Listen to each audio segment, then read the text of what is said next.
Yo! What's up mga boss? Magandang araw sa lahat. So for today's video nga pala, let's talk about investment. If you are new to my channel, ako nga pala si Reggie Silvido at ako ay may mahigit 10 taong kapalpakan sa pagninegosyo at saka investment. So bakit nga ba natin to tinatakel? So sa ngayon kasi, as you observe, ang daming mga investment scam, di ba? Ang daming mga manloloko sa internet. So, ginawa ko tong video na to para maiwasan nyo po ito mga boss. Pero bago ang lahat, I'll start it with a story. So, way back 2018, 2019, meron akong sinalihan na Ponzi scheme. And then, at first, okay yung payout niya. Ganun naman talaga, di ba? Ganun yung mga Ponzi scheme eh.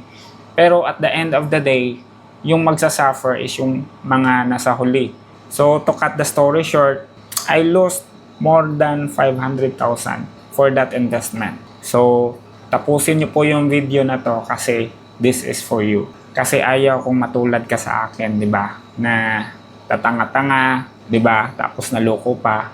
You work for that money, it's your hard-earned money, so dapat i-invest mo yan sa tamang bagay. Pero bago ang lahat guys, share ko muna yung isa kong business which is worksmart.ph. Check nyo po yung link dito.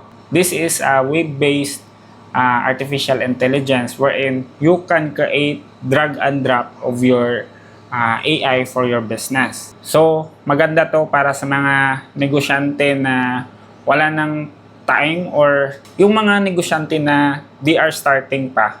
Kasi most of their time ay nasa operations, 'di ba? If nahihirapan ka na makasabay sa demand ng customers mo, you might consider this AI. So this AI nga pala is a web-based AI and then you don't have to pay monthly for this solution, okay? You pay once and then you can use it unlimited and then for a lifetime. So you need to consider this one because you will never pay like a normal employee.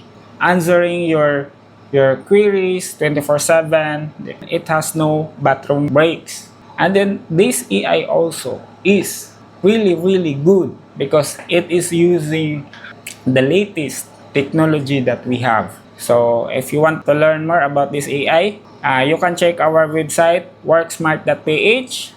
Lalagay ko yung link dito or you can message me directly. So, let's go back to our topic. Ano nga ba ang pinakamagandang investment para sa iyo mga boss? So, I will share only two things, okay? Kung ano yung dapat mong investan at yung bagay na wag mo dapat investan, okay? So, let's start with the things that you should avoid to put your money. The things that you don't have to invest, okay? So, number one is never invest on things that you don't know. Bakit nga ba naman tayo mag-i-invest sa mga bagay na hindi naman natin alam, di ba? If you will invest, if you put your money on things that you know, malaki po yung chance na mag-grow po yan.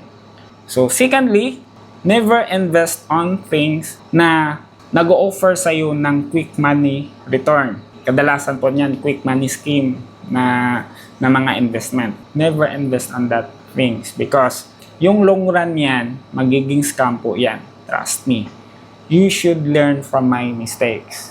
Negosyante na ako. Meron na akong idea kung paano kikitain yung pera. I have the idea on how much does every entrepreneur earn or how much it can generate for that specific amount. Maliit lang po talaga yung kinikita ng mga negosyante. If you notice na merong nag-o-offer sa'yo and then sobrang laki yung return, red flag po yan. Huwag po kayong maniwala dyan kasi it will become a scam. So, punta tayo doon sa mga bagay na dapat mong investan. Invest on things that will generate money for you. Doon ka po talaga mag-i-invest.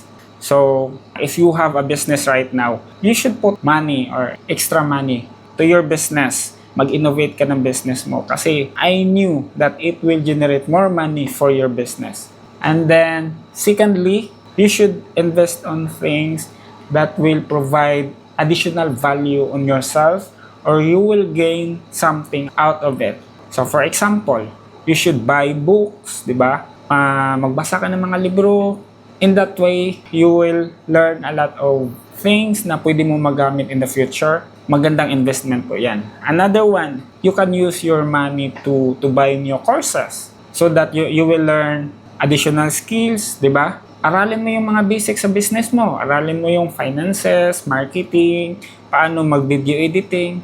Those things, alaking bagay yun pag doon mo ilalagay yung mga extra money mo. So, invest on things that you will become better in the future. Diba? Pwede kang mag-invest sa mga bagay na ikagaganda ng kalusugan mo. Pwede kang mag-gym. Pwede kang mag-attend sa mga fun run. Those are investments for yourself na mag-grow ka. Diba? Kasi yung hard-earned money natin, ang hirap po niyang kitain ng pera niyan. Tapos ilalagay mo lang sa something na walang mababalik sa'yo. Sayang po yon. Huwag mong ibuhos yung pera mo doon. Okay? So mga boss, bakit ko nga ba ito sinasabi sa inyo? Kasi po, I strongly believe na the best investment that you can have is to invest on yourself. If you learn something, learn new skills, making yourself the best version of you, that is the best investment for you. Ang kalaban kasi natin dito mga boss is yung ma-attract tayo dun sa mga quick returns, easy money, di ba? So sayang yung hard-earned money natin dun. Kasi for sure, I'm 200% sure it's not worth it. So mag-invest ka sa sarili mo.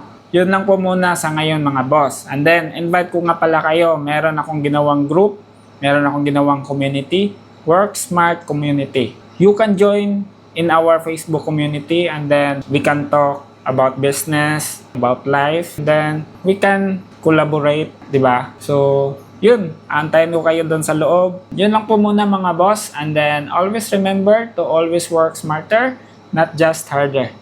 Takets mga boss, bye-bye!